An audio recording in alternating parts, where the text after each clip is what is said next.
Bonjour à tous, c'est Alex, bienvenue sur ce nouveau Webflow Tips. Aujourd'hui, je vais vous montrer comment faire un volet de transition entre deux pages sur Webflow, comme ceci.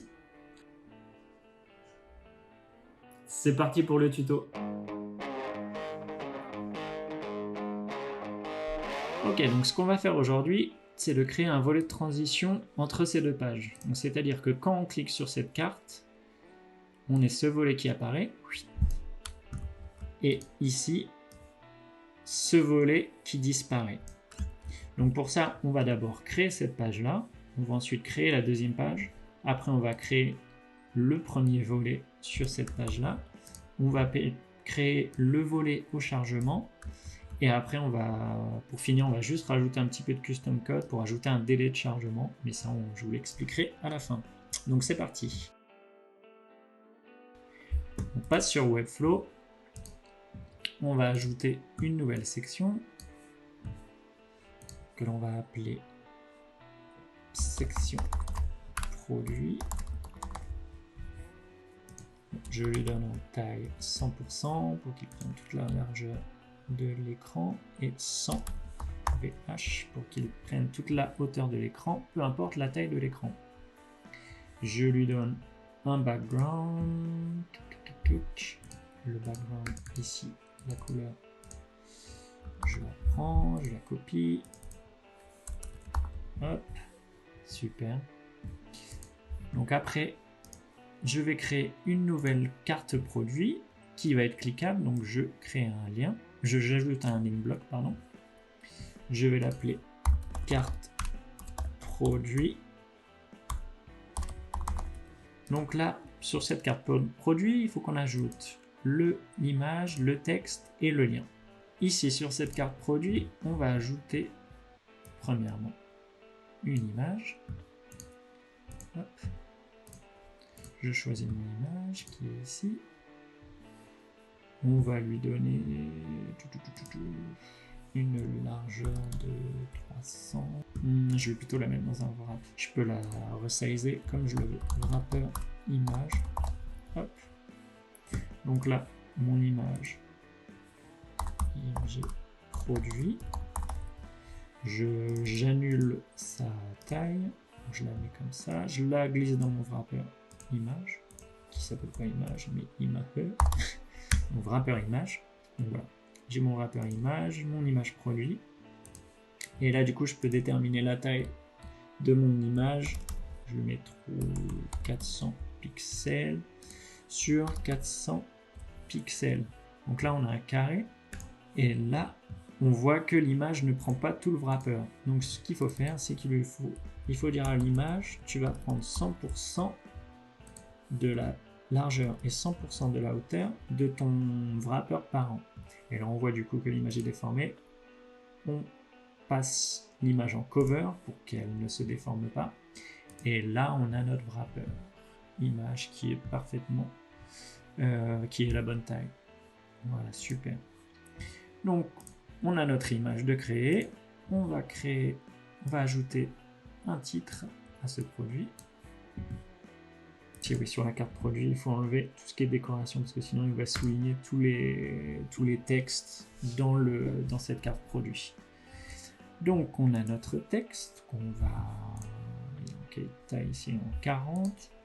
Donc on va le mettre en 40. Hop. En blanc. Ça va mieux. Super. Ici on va rajouter, je vais copier le titre. Voilà. On va lui mettre un peu moins d'espace.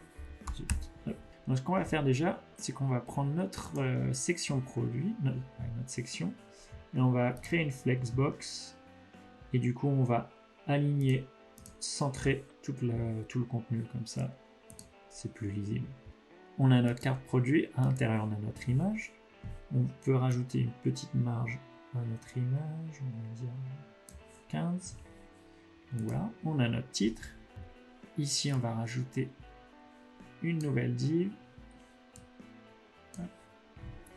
que l'on va appeler wrapper link, qui contiendra du coup le discover product le discover de product et la flèche. Donc à l'intérieur, je glisse un nouveau heading. Voilà, celui-ci. Je copie le texte. Subtitle. Je le mets en blanc. À l'intérieur de ce wrapper, je vais glisser aussi la flèche. Hop. Voilà, super. Et là, du coup, ce wrapper, il faut que je le mette en flex. Il faut que je le mette en flexbox. Je passe. Voilà. Je clique sur mon wrapper. Je peux rajouter aussi une petite marge de 30. On va rajouter aussi une marge à notre flèche que l'on va nommer arrow. Pour pas qu'il soit collé au produit, on va rajouter une marge de 20. Et voilà, là on a notre carte produit. Si on passe dessus, voilà, elle peut être cliquable. Donc notre première page est faite. Et on va dupliquer, et on va l'appeler. On clique sur créer. Donc là j'ai ma home product et ma page produit. Donc, la page produit, je peux donc enlever la carte. J'ai ma section ici qui est déjà utilisée pour la section produit. Donc là je peux la dupliquer et je vais l'appeler section produit intérieur. Ok. Donc ça va être cette page là. Donc pour faire cette page, c'est assez simple. On va rajouter une nouvelle image. On va prendre cette image là. IMG. On va l'appeler IMG produit. Que j'ai déjà appelé. Donc on va IMG produit intérieur. On va dire à cette image, tu prends 100% de la largeur, tu prends 100% de la hauteur et tu te mets et on la met en cover, comme ça il n'y a pas de déformation. Comme ça, peu importe la taille de l'écran, l'image ne se déforme jamais. Donc ça, c'est top. Donc voici notre image et il faut juste rajouter le texte. On va peut-être aussi rajouter un cache noir parce qu'on va rajouter une typo blanche.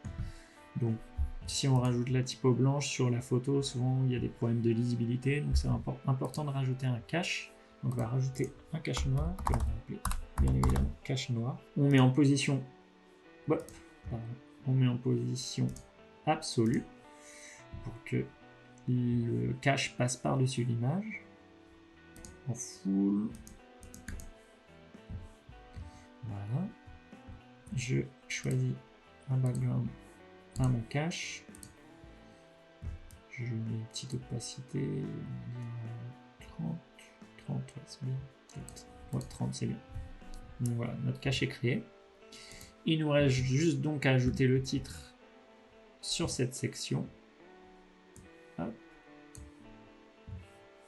Que je mets aussi, que d'abord je nomme titre interne produit. Que je mets bien évidemment en position absolue. Je vais lui redonner une couleur. Hop. Donc mon cache noir est en position absolue.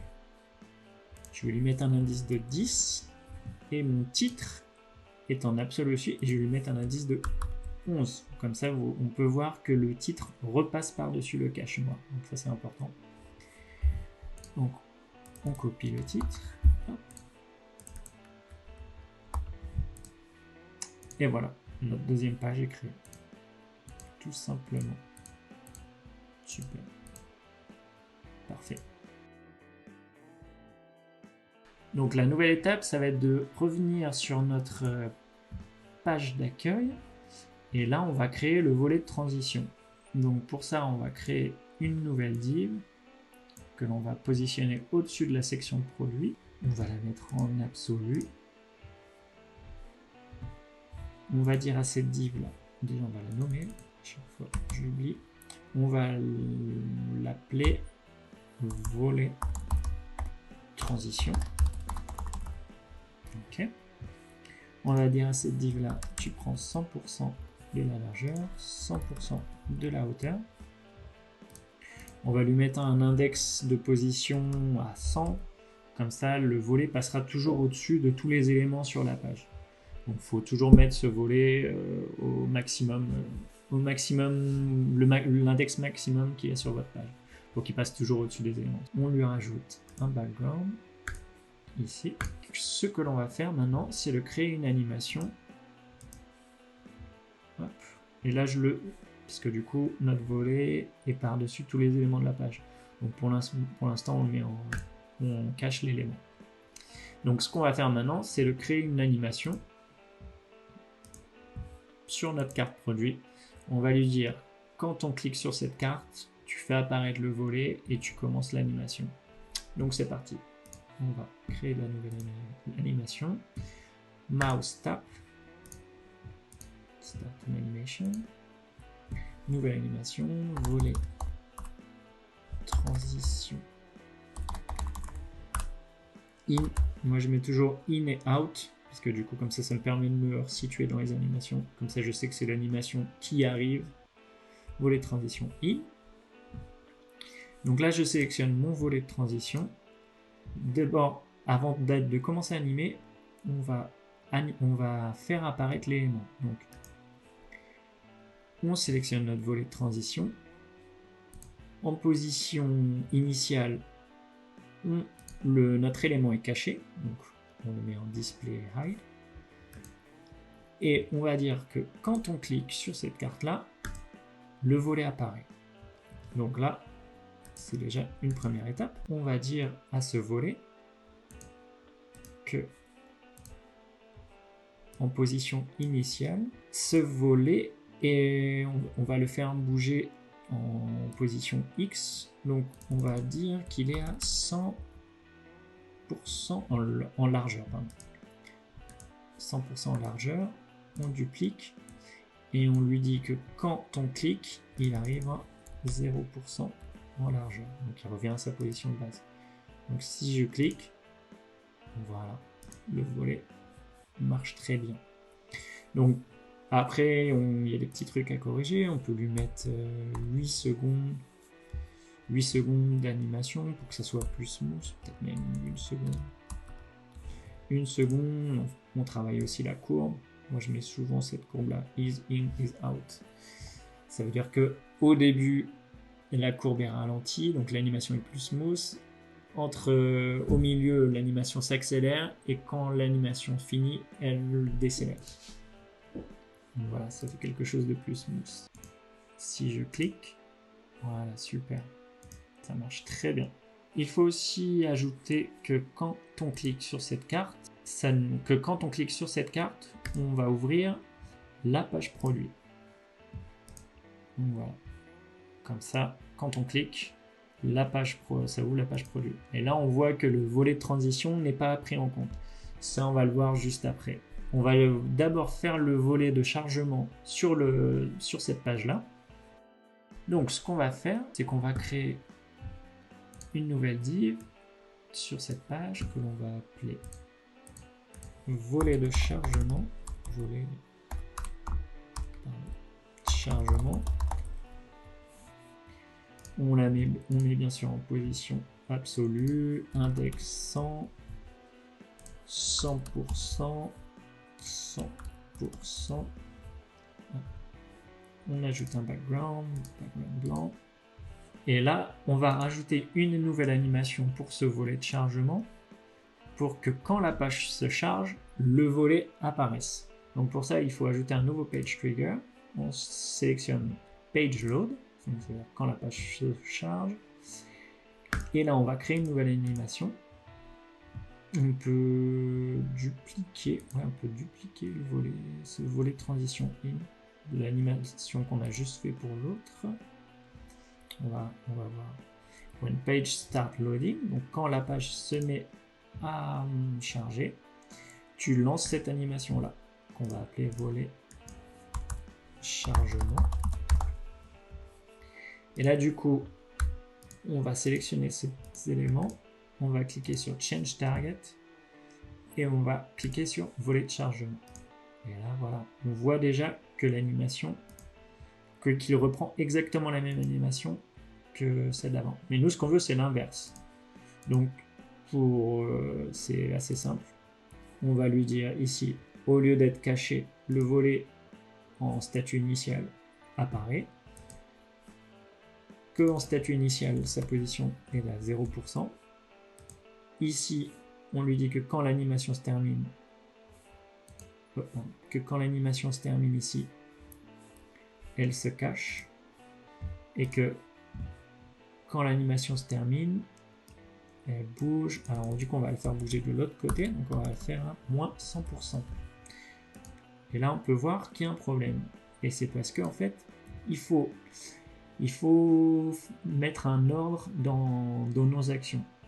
Parce que là, on dit quand la page se charge, le volet est visible et est à cette position. Après, il faut lui dire tu bouges, et c'est quand l'animation est terminée. Quand l'animation est terminée, tu caches l'animation. Donc là, si je clique, voilà, on voit l'animation.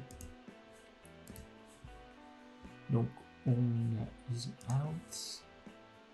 Donc là, quand je clique, voilà, la page se charge. Donc là, faisons un test. Si on publie la page, donc là, on peut voir que quand on clique, la transition ne marche pas, ce qui est normal. On va voir ça juste après. Le volet de chargement marche bien. Et en fait, ce qui ne marche pas, c'est que quand on clique, si je reviens sur ma page, quand on clique, en fait, il laisse pas le temps à l'animation de se faire, parce que notre animation dure 0.8 secondes. Et en fait, quand on clique, c'est un instant clic, donc il renvoie directement sur la page. Il ne laisse pas les 0.8 secondes de chargement.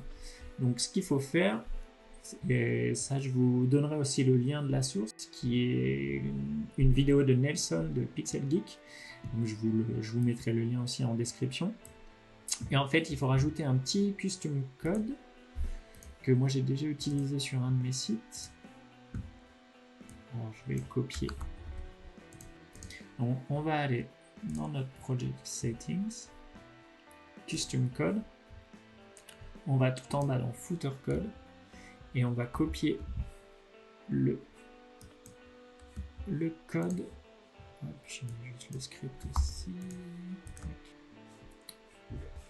Donc ce qu'on va faire ici, ce custom code va nous aider à ce que quand on clique sur notre carte, on va dire à la page ne change pas de page tout de suite. Tu attends un certain délai pour changer la page.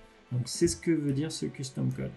Et en fait, il veut dire à cet élément, quand tu cliques, tu changes de page, mais tu mettras un délai de 2 secondes pour changer de page. Donc c'est ce qu'on va faire.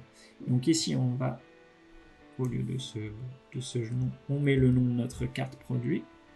Donc on va dire à la carte produit, quand on clique, tu changes de page, mais tu changes de page dans 2 millisecondes.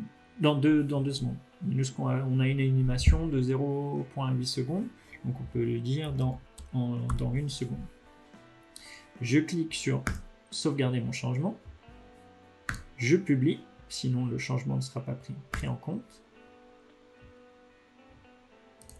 Je clique ici, et normalement, si je clique, super. Voilà, ça marche. Donc si on revient. J'espère que la vidéo vous a plu. Le site est clonable, donc si vous voulez réutiliser cet effet de transition, n'hésitez pas. Je vous mets aussi en description les sources qui m'ont aidé à faire cette vidéo. Si vous avez aussi des questions ou des nouvelles idées de tuto, n'hésitez pas à me les mettre en commentaire, comme ça moi je pourrais les utiliser pour faire de nouvelles vidéos. Si vous avez des remarques aussi sur les vidéos, n'hésitez pas, c'est toujours bon à apprendre, ça permet d'évoluer, donc n'hésitez pas. Et je vous dis à bientôt pour de nouvelles vidéos, et abonnez-vous si ça vous a plu. Ciao!